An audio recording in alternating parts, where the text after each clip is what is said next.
अब देखिए, गुरुग्राम और पंजाब में ईडी की रेड पड़ी है। जालंधर में ईडी की छापेमारी को लेकर जानकारी आ रही है। अशोक मित्तल के 8 से 9 ठिकानों पर छापेमारी। अशोक मित्तल के बेटे के ठिकानों पर भी रेड पड़ी है। तो अशोक मित्तल आम आदमी पार्टी के राज्यसभा सांसद हैं। उनके कई ठिकानों पर छापेमार कार्रवाई को लेकर बड़ी खबर सामने निकल कर आ रही है। तो अशोक मित्तल के बेटे के ठिकानों पर भी रेड पड़ी है। ये बड़ी खबर। आम आदमी पार्टी के राज्यसभा सांसद अशोक मित्तल, जिनकी मुश्किलें बढ़ती हुई अब देखी जा रही हैं, बड़ी खबर सामने आ रही है। गुरुग्राम और पंजाब में ईडी की रेड पड़ी है।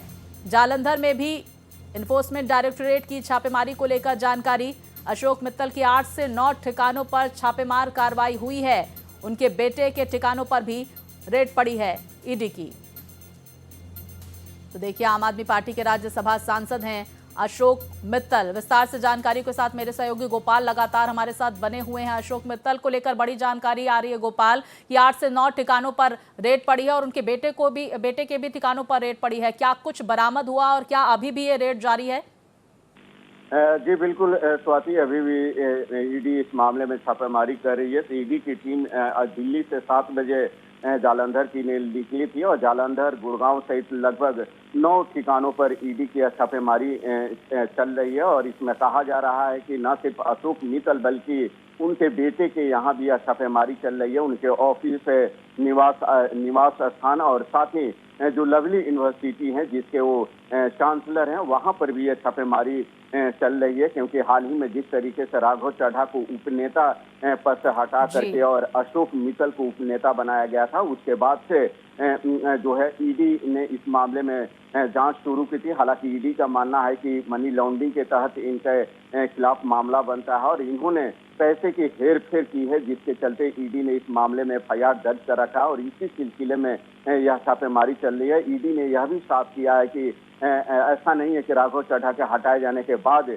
जो है यह छापेमारी या कार्रवाई शुरू की गई है। इससे पहले से ही इनके खिलाफ मुकदमा दर्ज था, लेकिन पंजाब सरकार यानी कि भगवंत मान सीधे सीधे आरोप लगा रहे हैं कि चूंकि 2027 में पंजाब में विधानसभा का चुनाव है, उसको लेकर के अभी से ही जो है ईडी तैयारी कर रही है और ईडी की यह कार्रवाई कर रही है और इसको लेकर के तमाम और भी आरोप आम आदमी पार्टी द्वारा लगाए जा रहे हैं। बहुत शुक्रिया आपका गोपाल। कई खबरों पर आपने विस्तार से हमारे दर्शकों तक जानकारी पहुंचाई है। तो वहीं दिल्ली के पूर्व सीएम अरविंद केजरीवाल की तरफ से आम आदमी पार्टी के राज्यसभा सांसद अशोक मित्तल के घर और यूनिवर्सिटी में ईडी की रेड में केंद्र सरकार पर निशाना साधा गया है। अरविंद केजरीवाल ने एक्स पोस्ट कर लिखा है, बीजेपी को पंजाब के लोग करारा जवाब देंगे। तो वहीं पंजाब के सीएम भगवंत मान ने भी अशोक मित्तल के घर और यूनिवर्सिटी में ईडी की रेड पर एक्स पोस्ट कर सरकार पर तंज कसा है।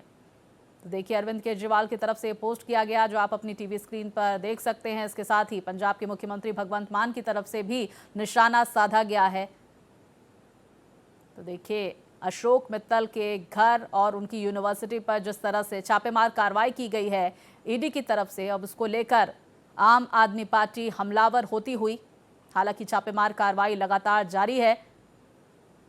देखिए, प्रधानमंत्री पर निशाना साधते हुए, बीजेपी पर निशाना साधते हुए अरविंद केजरीवाल और भगवंत मान की तरफ से ये पोस्ट किया गया और ये कहा गया कि विधानसभा चुनाव की वजह से इस तरह के काम किए जा रहे हैं, ये छापेमार कार्रवाई हो रही है। देखिए, 2027 में पंजाब में विधानसभा चुनाव को लेकर जहां तैयारियां तमाम पार्टी करती हुई और उसी को लेकर देखिए ये 2 पोस्ट किया गया है, जिसमें केजरीवाल की तरफ से सरकार पर निशाना साधते हुए कहा गया कि पंजाब की जनता देगी करारा जवाब। तो वहीं भगवंत मान भी सरकार पर हमलावर नजर आए और उन्होंने कहा कि पंजाब में बीजेपी की चुनावी तैयारी है ये ईडी की रेड।